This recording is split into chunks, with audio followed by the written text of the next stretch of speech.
আসসালামু আলাইকুম ওয়া রাহমাতুল্লাহি ওয়া বারাকাতুহু। আলহামদুলিল্লাহ ওয়াসসালাতু ওয়াসসালামু আলা রাসূলিল্লাহ ওয়া আলা আলিহি ওয়া সাহবিহি ওয়া মান তাবিআহুম বিইহসানিন ইলা ইয়াউমিদ্দিন, আম্মা বা'দ। সম্মানিত ভাইরা, আমরা এতক্ষণ যাবত সলাতুল ইস্তেখারার যে দোয়াটি পড়া দিয়েছিলাম সেটা আপনাদের কাছ থেকে শুনেছি। এরপরে আমরা আরও দুটো হাদিস আপনাদেরকে পড়িয়েছিলাম, যার একটি ছিল যে রাসূল সাল্লাল্লাহু আলাইহি সাল্লাম ফজরের নামাজ জামাতের সাথে আদায় করে সূর্যোদয় পর্যন্ত নিজের মুসাল্লাতে বসে থাকতেন, জিকির আজকারে ব্যস্ত থাকতেন। আর আরেকটি হাদিস আপনাদেরকে আমরা শুনিয়েছিলাম, যার সার মর্ম, যদিও কেউ কেউ কোনো সূত্রে এটাকে দুর্বল বলেছেন, কিন্তু এটার সব মিলিয়ে হাসানের দরজায় আমলযোগ্য হাদিস বলে গণ্য। আর সেটা হচ্ছে যে ব্যক্তি ফজরের নামাজ জামাতের সাথে আদায় করে নিজ মুসাল্লাতে বসে জিকির আজকারে মশগুল থাকলো, সূর্য ভালোভাবে ওঠার পরে 2 রাকাত নামাজ পড়লো, ফালাহু আজরু হাজ্জাতিন ওয়া উমরাতিন তাম্মাতিন তাম্মাতিন তাম্মা, তার আমল নামায় একটি পরিপূর্ণ হজ ও উমরার সওয়াব লিখে দেওয়া হয়। সুবহানাল্লাহি ওয়া বিহামদিহি। এই জন্য আমরা বলেছিলাম যে আমরা যদি প্রতিদিন নাও পারি, অন্তত ছুটির দিন হলেও আমরা আমল করতে পারি। ওয়া ফাদলুল্লাহি ওয়াসিউন, আল্লাহর যে অনুগ্রহ প্রশস্ত এবং ব্যাপক ও বিশাল। এজন্য আল্লাহর কাছে আমরা আশা করতে পারি, যেহেতু এই হাদিসটি আছে আমাদের পক্ষে। এরপরে আরেকটি হাদিস আপনাদেরকে আমরা পড়িয়েছিলাম, 30 নম্বর হাদিস আমাদের এই বইয়ের, যেখানে বলা হচ্ছে যে যখন তোমাদের কেউ জুমাত নামাজের জন্য আসে, সেই জন্য গোসল করে আসে। আরেকটা হাদিস আমরা বলেছিলাম, রাসূল বলছেন যে গসলু ইয়াউমিল জুমআতি ওয়াজিবুন আলা কুল্লি মুহতালিম, প্রত্যেক প্রাপ্ত বয়স্কের উপরে জুমার দিনের গোসল করাটা ওয়াজিব। আর এখানে ওলামায়ে কেরাম বলছেন যে যার শরীরে গন্ধ আছে, যে কাজবাজ করে ঘেমে টেমে এসেছে, অবশ্যই তাকে গোসল করেই মসজিদে আসতে হবে, নতুবা অন্য মুসাল্লিদের কি হবে? কষ্ট হবে, ফেরেশতাদেরও কষ্ট হবে। আর যদি স্বাভাবিক থাকে তাহলে তার ক্ষেত্রে সুন্নাত। যদি স্বাভাবিক, আমি বাসায় আছি, আমার শরীরে কোনো গন্ধ নাই, কালকেও আমরা গোসল করেছি, অনেক লোকের আছে বা অনেক এলাকা আছে হয়তো গোসল করা হয় না, ফলে দেখা যায় যে জুমার দিনে তার শরীরে এমনি গন্ধ বের হয়, কাজ থেকে আসুক আর না আসুক। তো এরকম গন্ধ নিয়ে যেন আমরা মসজিদে না যাই। রসুন খাওয়া, পেঁয়াজ খাওয়া হালাল, কিন্তু এটাতে একটা গন্ধ আছে। এই জন্য আল্লাহ রাসূল সাল্লাল্লাহু আলাইহি ওয়াসাল্লাম বলছেন, এ দুটো খেয়ে কেউ যেন আমাদের মুসাল্লার কাছে না আসে। যখন খাবে তখন মুখ পরিষ্কার করে তারপরে আসবে, আর না হয় এমন টাইমে খাবে যখন সালাতের টাইম নয়। রাসূল সাল্লাল্লাহু আলাইহি ওয়াসাল্লাম বলছেন, একটা হাদিস আমি বলেছিলাম, এখানে দুটো হাদিস আছে, যে ব্যক্তি গোসল করে জুমার সালাতে আসে, সুন্দরভাবে গোসল করে নিজের জুমার সালাতে আসে, তার একটা পদাঙ্ক যখন সে দেয় তখন গুনাহ মাফ হয়, আর আরেকটাতে তার মর্যাদা উঁচু করা হয়। আর আরেকটা হাদিস আমি যেটা বলছিলাম, যে যেই লোক তাড়াতাড়ি গোসল করলো জুমার দিনে আর সুন্দরভাবে ওযু করলো, ওইটা যেটা আগে বললাম, ওইটা বাড়িতে ওযু করে আসবে।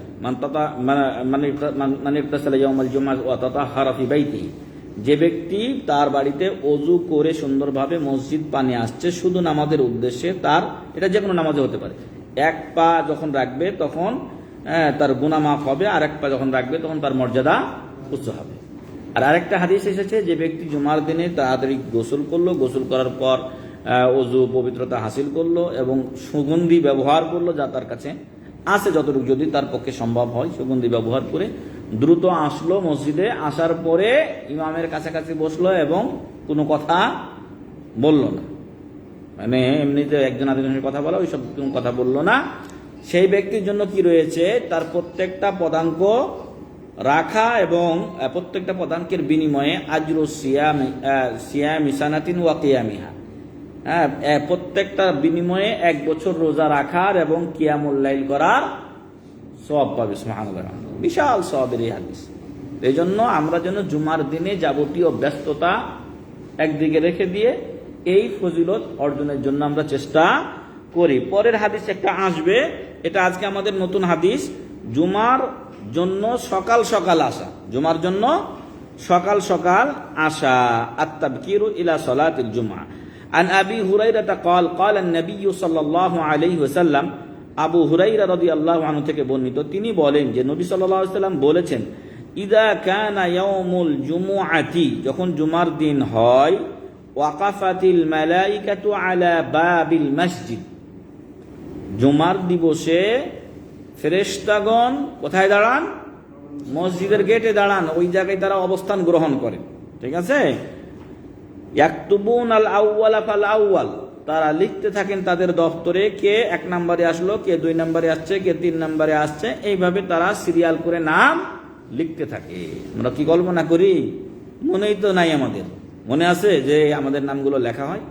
প্রতি জুমাতেই লেখা হয়। ওয়া মাসালুল মুহাজ্জিরি আই মুবাক্কিরি কামাসালিল্লাযী ইউহদি বাদানাতান, তো যারা সবচাইতে প্রথম ওয়াক্তে আসে, ফার্স্ট পর্যায়ে যারা আসে, তারা যেন ওই লোকের মতো সোয়াব পায় যে লোক আল্লাহর রাস্তায় একটা ইহুদি বাজানাতান, একটা উট কুরবানি করে। একটা উট আল্লাহর রাস্তায় দান করলে যে সোয়াব পাওয়া যায়, যেই লোক প্রথম ঘন্টাতে আসে, প্রথম পর্যায়ে মসজিদে প্রবেশ করে, সে এই সোয়াব লাভ করে। সুবহানাল্লাহ। ঠিক আছে? একটা উট নিম্নে 5000 রিয়াল। তো 5000 রিয়াল আমাদের মধ্যে কে এমন আমরা আছি যে দান করব? অথচ যদি শুক্রবারের দিন একটু আগে ভাগে আসি, তাহলে আমরা সে সওয়াবটা পাবো ইনশাআল্লাহ। সুম্মা কাল্লাযী ইউহদি বাকারাতান, অতঃপর দ্বিতীয় ঘন্টায় যারা আসে, দ্বিতীয় পর্যায়ে, তারা একটা আল্লাহর রাস্তায় গরু দান করার সওয়াব পায়। সুম্মা কাবশান, তৃতীয় পর্যায়ে যারা আসে, তারা দুম্বা বা ছাগল আল্লাহ রাস্তায় জবাই করে গরিব মিসকিনকে খাইয়ে দেওয়া অথবা বিলিয়ে দেওয়ার সওয়াব দিয়ে থাকে। সুম্মা দাজাজাতান, তারপরে যারা আসে, তারা মুরগি আল্লাহ রাস্তায় দান করার সওয়াব পায়। গ্রামাঞ্চলের মেলা মসজিদে এই মহিলারা অথবা অনেক লোক আছে মুরগি দান করে। আমাদের গ্রামে মসজিদে মাঝে মাঝে এরকম মুরগি আসে। কি করবে এই মুরগি? তখন এই মুরগিদের ডাকে উঠাইয়া 100-200 যাই উঠলো, তখন মসজিদের ফান্ডে টাকাটা জমা করে তারা। সুম্মা বাইদাতান, এরপরে পঞ্চম প্রহরে যারা আসেন, তারা পান একটা ডিম আল্লাহ রাস্তায় দান করার সওয়াব। ফাইদা খারাজাল ইমামু তাওয়াউ সুহুফাহুম, যখন ইমাম সাহেব বের হন, মানে খুতবার জন্য উনি চলে আসেন, তখন ফেরেশতারা তাদের সাহিফাগুলোকে তথা খাতাগুলোকে বন্ধ করে দেন। তাওয়াউ মানে পেঁচিয়ে ফেলেন মানে বন্ধ করে দেন। ওয়ায়াস্তামিউনা যিকর, আর তখন তারা ওয়াজ শোনা শুরু করে দেন। মুত্তাফাকুন আলাই, বুখারী ও মুসলিমের হাদিস। বুখারীর হাদিস নাম্বার 929, মুসলিম সহিহ মুসলিম হাদিস নাম্বার 850। তাহলে এই হাদিস থেকে আমরা বুঝতে পারলাম যে একটু বিলম্ব করে মসজিদে যেতে হবে জুমার দিন, নাকি? তাড়াতাড়ি যেতে হবে। আমরা তো জুমার দিন ছুটির দিন, এজন্য জুমার দিবসে খানাদানা বেশি করে রান্না করি, তারপরে জুমার নামাজ পড়েই দৌড় দিয়ে গিয়ে আমরা খাই। ঠিক আছে? যারা কোনোদিন নামাজ পড়ে না, তারাও কি করে? জুমার নামাজে আসে, কিন্তু আসে লাস্টের টাইমে। জুম্মা আলী সব লাস্টে আসবে। মসজিদের ভিতরে জায়গা থাকলেও, এখন তো জায়গা নাই করোনার কারণে এখানে, কিন্তু মসজিদের জায়গা থাকলেও মসজিদের ভিতরে নাহি আতা হ্যায়, ও বাইরেই বসে থাকে। যারা শুধু জুমার নামাজ পড়ে, এদের দেখবেন মসজিদের ভিতরে আসে না। প্রচন্ড গরম হলে ভিন্ন কথা, কিন্তু না হলে ওরা বাইরেই বসে থাকে। যখন ইকামত দেয়, দাঁড়িয়ে 2 রাকাত নামাজ পড়ে দৌড় দেয়। তো সম্মানিত ভাইয়েরা, আপনি রান্না বান্নাও যদি করেন তো তাড়াতাড়ি করে নেন, এবং মসজিদ খোলার সাথে সাথেই মসজিদে চলে আসার চেষ্টা করুন। আল্লাহ যেন তৌফিক দান করেন, আল্লাহুম্মা আমিন। এই যে একটা গরুও 5-6 হাজার টাকা দাম, 7,000, 8,000, 10,000 টাকা দাম। তো আপনি যদি এই মসজিদে আগে ভাগে আসেন, তাহলে এই সওয়াবটা দান না করেও আপনি পেয়ে যাবেন। বিশেষ করে এটা ওদের জন্য বোনাস, যাদের টাকা পয়সা কম। ঠিক আছে? যাদের টাকা পয়সা নাই, দান খায়রাত করতে পারে না, তারা এই হাদিসের উপর আমল করলে টাকা পয়সা না থাকা সত্ত্বেও তারা এত সওয়াব লাভ করতে পারে। এখানে 5টা জিনিসের কথা বলা হয়েছে। উট, গরু, ছাগল, দুম্বা, এটা এক কিসিমের, আর মুরগি, তারপরে হলো ডিম। তো সূর্যোদয় থেকে শুরু করে টাইমটা শুরু হয়, সূর্য যখন উঠে তখন থেকে শুরু, আর ইমাম খুতবাতে আসা পর্যন্ত এটা লাস্ট টাইম। এই সময়টাকে 5 ভাগ করবেন। কয় ভাগ? 5 ভাগ। এখন তো প্রথম গরু আর উঠ গেছে, এখন গরু আর উটের লোক নাই। এখন এই যদি কেউ আছে হয়তো ছাগল পাওয়া যাবে, আর বাকি মুরগি আর আন্ডা। সাহাবা ইকরাম রাদিয়াল্লাহু আনহু আজমাইনের ব্যাপারে এরকম বর্ণিত হয়েছে, আমি হাদিসটা খুঁজলাম অনেক কিন্তু পেলাম না। তবে আমার বন্ধু ওই যে একটা বই আপনারা পেয়েছিলেন ইতিপূর্বে, আপনি জানেন কি রাসূল সাল্লাল্লাহু আলাইহি ওয়াসাল্লামের নামাজ বনাম প্রচলিত নামাজের মধ্যে এবং প্রচলিত নামাজের মধ্যে পার্থক্য কতটুকু? ভাই খলিলুর রহমান বিন ফজলুর রহমান রাহিমাহুল্লাহ মারা গেছেন। তো ওনার সাথে আমার একটু তর্ক হলো, যে ওইখানে বলা হচ্ছে যে ওনারা ওইখানে গাদা শব্দটা ব্যবহার হয়েছে। গাদা মানে কিন্তু দুপুরের খাবার, কিন্তু এইখানে সকালের নাস্তাকে বোঝানো হয়েছে গাদা, মানে সকালে নাস্তা না করেই তারা মসজিদে চলে আসতেন বা অবস্থানই করতেন মেলাজন ফজরের পরে মাফি রুবাইত। ঠিক আছে, ওইখানেই তারা অনেকেই অবস্থান করতেন এই সবটা পাওয়ার জন্য। আর আজকে আমাদের কি অবস্থা? এখন তো আমাদের প্রথম 2 দল পাওয়াই যায় না। তো এখন এই টাইমটা ধরেন কয়টায় সূর্যোদয় হচ্ছে? এখন 5:15টায়, 5টা 42-এ, আচ্ছা যাই হোক 5:42, 6টার সময় ধরেন 6টা। আর যদি খতিব সাহেব 11টায় উঠে খুতবায়, কথার কথা, তাহলে 5 ঘন্টা। তাহলে প্রত্যেক কিসিমের জন্য কয় ঘন্টা? 1 ঘন্টা। 1.5 ঘন্টাও হতে পারে, আর কমও হতে পারে, বেশিও হতে পারে। ঠিক আছে, তো সূর্যোদয় থেকে নিয়ে ইমামের আসা পর্যন্ত টাইমটাকে কয় ভাগ করব? 5 ভাগ। প্রথম ভাগ উট, দ্বিতীয় ভাগ গরু, তৃতীয় ভাগ ছাগল, পরে মুরগি, পরে আন্ডা। হ্যাঁ, যখন ভালোভাবে উঠে যাবে সূর্য, ইশরাকের যে টাইম দেওয়া আছে তার 10-15 মিনিটের মধ্যেই শুরু হয়ে যায়। 10-15 মিনিট কোনো ব্যাপার না। তো এই টাইমের পরে এটাকে 5 ভাগে বিভক্ত করে এই সওয়াবগুলো দেওয়া হয়। তো আল্লাহ যেন আমাদেরকে এই হাদিসটির উপরে আমল করা তৌফিক দান করেন, আল্লাহুম্মা আমিন। এরপরে হাদিসটি আমরা দিব, জুমার দিনে দোয়া কবুল হওয়ার মুহূর্তটি খোঁজ করা। জুমার দিনে দোয়া কবুল হওয়ার মুহূর্ত একটা আছে, সেই মুহূর্তটা খোঁজ করা, এটা একটা সুন্নাত। সেই মুহূর্তটা খোঁজ করা এটা একটা সুন্নাত, এবং এটা তাদের সবারই জন্য জরুরি। তাদের মধ্যে, তবে এদের মধ্যে সবচেয়ে বেশি জরুরি ওদের জন্য যারা হয়তো ভাবছেন যে আমার একটা জিনিস আল্লাহর কাছে দরকার, আমি চাইতেছি কিন্তু পাচ্ছি না। তাদের উচিত জুমার দিনের ওই বিশেষ মুহূর্ত খোঁজা, যে সময় আল্লাহ তাআলা কোনো দোয়া ফেরত দেন না, কবুল করে থাকেন। শুনুন হাদিস, আন আবি হুরায়রা রাদিয়াল্লাহু আনহু আন্না রাসূলুল্লাহ সাল্লাল্লাহু আলাইহি ওয়াসাল্লাম যাকারা ইয়াউমাল জুমুআতি, যে আবু হুরায়রা রাদিয়াল্লাহু আনহু থেকে বর্ণিত, রাসূল সাল্লাল্লাহু আলাইহি ওয়াসাল্লাম একদা জুমার কথা উল্লেখ করতে গিয়ে ফাকালা বললেন, জুমার কথা উল্লেখ করতে গিয়ে কি বললেন? যে ফিহি সাআতুন, এখানে একটা সময় আছে। সাআতুন মানে সময়, এখানে ঘন্টা আসলে হয়, এখানে একটা সময়। জুমার দিনে এমন একটা সময় আছে, লা ইউয়াফিকুহা আবদুম মুসলিমুন ওয়া হুয়া কাইমুন ইউসাল্লি, সেই সময় যদি কোনো মুসলিম বান্দা দাঁড়িয়ে নামাজ পড়ে, ইয়াসআলুল্লাহ তাআলা শাইআন, এবং আল্লাহ তাআলার কাছে সে ওই মুহূর্তে কিছু চাই, ইল্লা আতাহু ইয়্যাহ, আল্লাহ তাআলা তাকে ওই জিনিসটা দিয়ে থাকেন। ঠিক আছে, জুমার দিনে একটা এমন মুহূর্ত রয়েছে যে সময় কোনো বান্দা যদি পেয়ে যায়, আর ওই সময়ে নামাজরত অবস্থায় থেকে কিছু চাক, অথবা এমনও যদি দোয়া করি আল্লাহর কাছে কিছু চাই, ইল্লা আতাহু ইয়্যাহ, আল্লাহ তাকে সেই জিনিসটা অবশ্যই দিয়ে দেন। ওইখানে বলছে লা ইউয়াফিকুহা, ওই লাটা আর এখানে ইল্লাটা, এটা হলো মাইনাসে প্লাস, ওই লাউবাদ ইল্লাউবাদ। ঠিক আছে, জুমার দিনে এমন একটা মুহূর্ত রয়েছে, ইউয়াফিকুহা আব্দুল মুসলিম, যদি কোনো মুসলিম বান্দা সেই মুহূর্তটা পায়, ওয়া হুয়া কাইমুন ইউসাল্লি ইয়াসালুল্লাহ তাআলা, সে দাঁড়িয়ে নামাজ পড়া অবস্থায় আল্লাহর কাছে কিছু চাই, যদি দোয়া করেও চাই, বসে বসে দোয়া করা অবস্থাতেও চাই, তাহলে আতাহু ইয়া, মহান রব্বুল আলামিন ওটা ওকে খাস করে প্রদান করে থাকেন।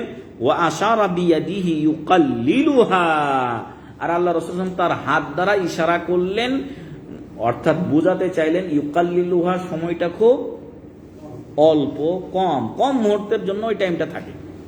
হ্যাঁ, 10 মিনিট 5 মিনিট, ওইটা যে লম্বা টাইম থাকে তা না, অল্প সময় থাকে। ওই সময়টাতে যদি আপনার দোয়াটা হয়ে যায়, ইনশাআল্লাহ আল্লাহ আপনার দোয়া কবুল করবেন। মুত্তাফাকুন আলাই, বুখারী মুসলিমের হাদিস। বুখারীর হাদিস নাম্বার 935, মুসলিমের হাদিস নাম্বার 852 নম্বর হাদিস। তাহলে এই মুহূর্তটাও আমাদের খোঁজা দরকার। আর সম্মানিত ভাই, মুসলিমের দোয়া আল্লাহ তাআলা ফেরত দেন না।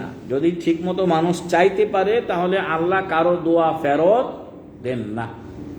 আল্লাহ তাআলা বান্দার দোয়া 3 ভাবের বা 3 ধরনের যে কোনো এক ভাবে কবুল করে থাকেন। এক, আল্লাহ সরাসরি তাকে জিনিসটা দেন, আপনি যেটা চেয়েছেন সেটা আপনি পাবেন।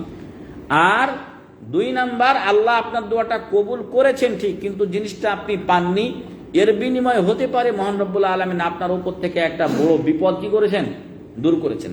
ভাই, আপনি যেভাবে, আমি যেভাবে আছি, কোন রকম খেয়ে দিয়ে নিয়ে চলে যাচ্ছি, আল্লাহর কাছে একটা জিনিস চাইলাম, কিন্তু সেই জিনিসটা দুনিয়াতে পাইলাম না। বিপরীতে কি ছিল, আপনার উপরে একটা শাস্তি ছিল, একটা বিপদ ছিল। সেই বিপদটা আসলে আপনার স্বাভাবিক জীবনটাও কি হতো, বিপন্ন হয়ে যেত। বিপদটা আসলে আপনার স্বাভাবিক যেভাবে কষ্ট করে চলছেন সেটাও হয়তো আরো কষ্টকর হয়ে যেত, এবং আপনার জীবন চলা আরো দুঃখের হয়ে আসতো, বা জীবনে দুঃখ নেমে আসতো। আল্লাহ কি করেন, আপনার উপর থেকে বিপদটা দূর করে দেন। কিসের বিনিময়ে? আপনি যে দোয়া করেছেন, ওই দোয়ার বিনিময়ে আপনার বিপদটা আল্লাহ দূর করেন। এক, জিনিসটা আপনাকে দেন, যা চেয়েছেন সরাসরি পান। এবং আমি তো আলহামদুলিল্লাহ অনেক সময় আল্লাহর কাছে চেয়েছি, পেয়েছি। এবং হয়তো কোনো সময় এরকমও হয় মানুষের যে সেই জিনিস সে পায় না, কিন্তু তার উপর থেকে আল্লাহ একটা বিপদ দূর করে দেন। আর যদি দুটার একটাও না হয়, আপনি জিনিসও পাইলেন না, আপনার ভাগ্যে বিপদও ছিল না যেটা আল্লাহ দূর করে দিয়েছেন, তাহলে 3 নাম্বার আপনার ভাগ্যে নেমে আসবে। সেটা হলো যে এটা আল্লাহ আপনার জন্য কি করবেন, জমা করে রাখবেন কিয়ামত দিনের জন্য, যেটা আগের 2টা থেকেও উত্তম। কারণ দুনিয়াতে তো অসুখ বিসুখ হলে কেউ তো দেখে নেয়, আত্মীয় স্বজন যদিও করোনার কারণে পালায় যায়, কিন্তু মেলা দিনদার পরেশগার বিবেকবান মানুষ আছে, তারা আপনাকে দেখতে পারে। কিন্তু কিয়ামতের দিন কেউ কারো খোঁজ নেবে না। সেই দিন আপনার জন্য এই দোয়াটাই নাজাতের একটা কারণ হয়ে যেতে পারে। তাহলে মুসলিমের দোয়া আল্লাহ ফেরত দেন না। এই জন্য সম্মানিত ভাই, জুমার দিনের এই মুহূর্ত তো খুঁজবই, এমন সময়ও আমরা আল্লাহর কাছে বেশি বেশি দোয়া করব। দোয়া কবুলের এটা একটা সময়, জুমার দিনে একটা মুহূর্ত আছে। সেই মুহূর্ত কখন? যদিও কিছু হাদিস আছে যেগুলোতে দুর্বলতা রয়েছে, কিন্তু হাদিস আছে।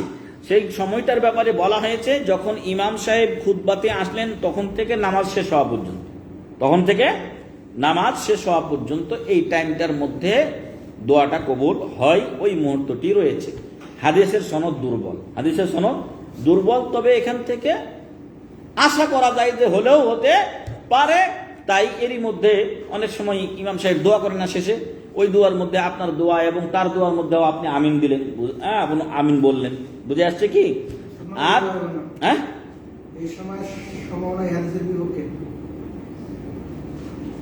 কি পড়ছো এই হাদিসের বিপক্ষে এই সময়টা, কারণ ওখানে ব্যাখ্যা দিছে। আচ্ছা, হ্যাঁ, নামাজের শেষ পর্যন্ত এইখানে ঠিক আছে, তোমার কথা আমি বুঝেছি এবং সেটা আমি পড়েছিও।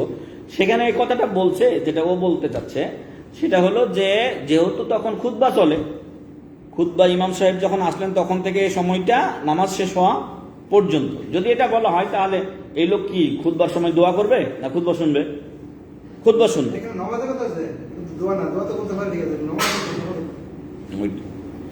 এই সময়টাকে বলা হয়েছে যখন ইমাম সাহেব খুতবায় আসেন তখন থেকে শুরু করে নামাজ শেষ হওয়া পর্যন্ত, এই টাইমের মধ্যে এই দোয়াটা কবুলের আশা করা যায়, এই সময়টা। ঠিক আছে। এখন কিছু লোক বলছে যে তাহলে কি সে জুমার যখন খুতবা চলছে তখন কি দোয়া করবে?